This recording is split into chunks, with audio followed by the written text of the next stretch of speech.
What is going on, comic fans? Welcome to the channel. I'm Mark, and today I'm here with my top pick for this coming week's new comic book day. It's going to be November 7th and 8th for DC and all the rest. If you want to see what's on my list and why I'm picking them, don't go anywhere. Check this out.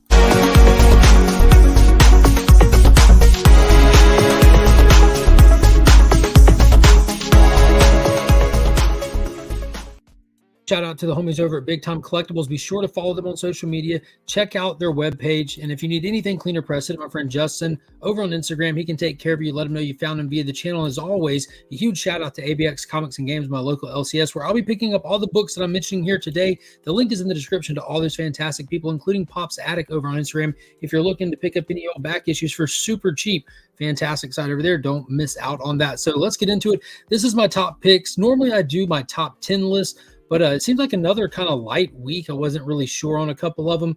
So I'm just doing top picks. And I ended up with 7. So this is my 7 ones that I definitely would recommend right here. We're going to kick it off with none other than Batman issue number 139. So the Gotham War is officially over. It was a decent little series tie-in kind of thing. It was definitely not necessarily an event. It was just a tie-in inside of the Bat titles, but it was pretty dope.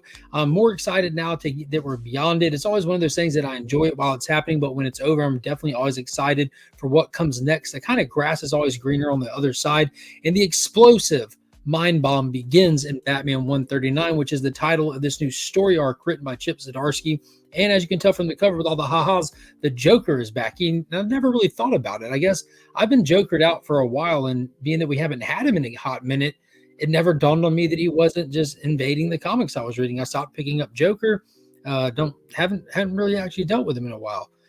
But he's back. He popped up at the very end of the Gotham War stuff for a brief moment, and now he's going to be diving into Chip Zdarsky's run. Batman is still dealing with that twisted, dark personality that he has inside of him, trying to take over the Batman of Zur-En-Arrh, the failsafe that's built into him. So it's going to be interesting to see how that more sadistic, ultimate pure version of Batman is going to handle the Joker. I'm guessing it's going to be more violent. It could be a potential into the Joker is what this Batman personality is looking to see happen. So I am excited for this. I'm also excited to see that everything's so branded with the dawn of DC this far in, because this whole initiative has been fantastic. Leave me a comment. Let me know what you've been thinking of Chip Zdarsky's run on Batman so far. Next up, we have the one that everyone's excited for, like over the moon excited. That first issue was amazing. My jaw hit the floor numerous times. Daniel Warren Johnson, the master of masters, is writing and illustrating the brand new Transformers series from Skybound/Image Comics. And issue number 2 is here. And there's a big first appearance for the Energon universe happening in this issue. Spoiler, it's this guy right here.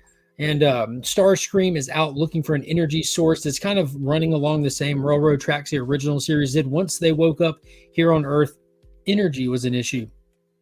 Just like our cars that run on gasoline, Transformers run on Energon. They need it. They need a way to take Earth's resources and transform them into something that's viable for themselves. So I'm guessing that's where this is going to get to. Unfortunately, the way that the first issue ended after the shocking events is Starscream making a very public appearance and killing some people in broad daylight. So I'm assuming this right here is going to be the response to those actions. I cannot wait. I know that I've seen a few pages that we're getting a flashback sequence in this with an appearance of characters as well. So this is going to be a huge issue.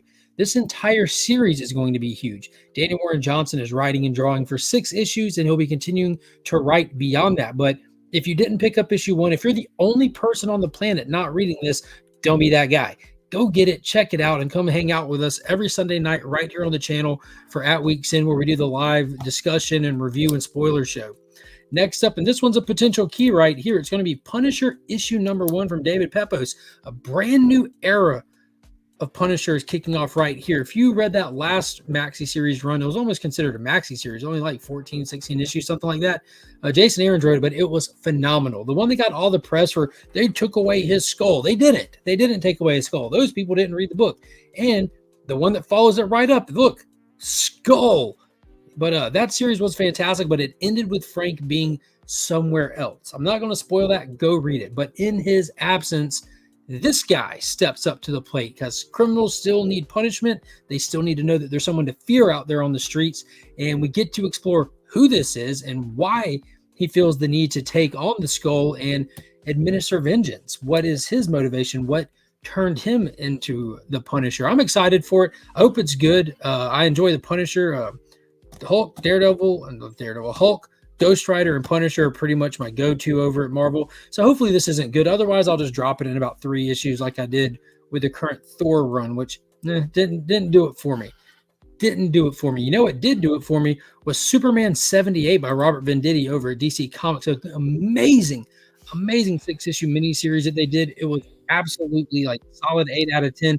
Well, we are revisiting that world with a follow-up to it called Superman 78 The Metal Curtain. This will also be a 6-issue miniseries written by Robert Venditti. We do have a different interior artist, I believe. He's not quite landing it like the last guy did on that cover there. But in this issue, or in this series, we're going to be seeing the Soviets, the Russians, devising a plan to take on the Man of Steel himself. Apparently, he's settled into his role as Superman, and now they want that power. They want to shut him down. And if you look in the background, that metal suit that they built, especially with that symbol, looks an awful lot like Lex Luthor's power suit. So we'll see what's going on with this. Really excited about it. I got to tell you, can't speak highly enough of the first one.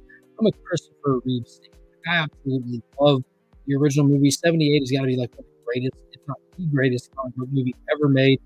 So I'll die on that. There's been a lot of good actors to play Superman, but Christopher Reeve is Superman. So I'm excited to be able to dive into that universe more, and especially with Robert writing it. He's nailed the tones, he nailed the personalities, he just nailed everything about it. Can't wait to get into it further. Next up, another one, man. This is filling that void that I've had in my brain ever since Department of Truth went on hiatus. I think that the Department of Truth was probably JT4's like best title that he was doing. It was like next level in quality and detail and story plotting and stuff. And I'm just missing that supernatural cryptid stuff, and this is definitely filling that void, because Skinwalker Ranch is a real place here in the United States that is like the hotspot of paranormal activities that have happened. And this is kind of running through the years, showcasing those experiences based off the real stories that people told with their real life experiences on there. And at this point in the timeline, we're hitting where the secret investors come in and offer to buy the ranch off of the original owners. Well, it's hard to say original owner, but off of the owners. Take it off their back, get it out of their way. And they were too happy to jump on board, sell the ranch. And these secret investors turn out to be the first people to want to launch a full-scale investigation of the ranch. And if you know your history of Skinwalker Ranch, it doesn't normally go too well for those people, and they just end up having more fantastic stories. So I cannot wait to get into this. That cover's awesome. It's Brad Thompson writing this one. It's just been really cool. Really, really cool. And lastly, this one hopefully is getting back on track with its release. Number 4 was delayed. We should have been getting number 5 the week before last or something. But it looks like number 4 is finally going to drop next week for King Kong, the Great War. Just look at that cover. I don't know his first name, but DeVito is the last name of whoever it is doing these cover C's. That's the ones I've been going to. Phenomenal covers, and this series has just been a blast. If you're a King Kong fan, if you like the MonsterVerse stuff, this is a must-get. Just like Godzilla, Here There Be Dragons, just a great story. You have this World War I era U-boat that crashes on Skull Island, or World War II U-boat that crashes on Skull Island, and it's just a mad dash for survival, just savagery and death. Skull Island was not made for human inhabitants at all, and all the while the remaining crew of this ship is just going through hell. They're being stalked by none other than the big guy himself. So I cannot wait to dive back into this. I cannot wait to get that cover in my hand and just admire that art in person. It's such a great cover. It looks like you have the perspective of the pilots that took him out on the Empire State Building. Just dope, just absolutely dope. Cannot speak highly enough about that series. Huge fan of the MonsterVerse stuff. And by the time this video released, well, if you're a channel member, this video is releasing while Godzilla 2000 is having a Fathom event special on the 1st, and this is going to be limited release for one day. And then, right around the corner, December 1st, we have Godzilla -1 dropping, and then November 17th, we have Monarch dropping on Apple TV. And then right at the beginning of next year, we have Godzilla X Kong dropping. So if you're a MonsterVerse fan, there is just content galore coming on the big screen, at your screen at home. All these books are dropping left and right. There's a Kickstarter campaign for Godzilla X Kong right now that's already backed and everything. So there's a lot of good content for us out there. So be sure to look around in other places as well. But that's going to do it for my top picks for this week. Be sure to leave me a comment. Let me know what you're looking forward to. Don't forget to hit the thumbs up and consider supporting the channel by checking out the merch store down below or hitting that join button and becoming a channel member today. We'll be drawing for the Legion loot, which is the monthly prize. I do the big prize pack for one lucky channel member. We'll draw live for that this coming Sunday night during At Week's End. So definitely be there. And on that note, I will leave you with a cliffhanger. So until next time, as always, I'm Mark, but we are Legion.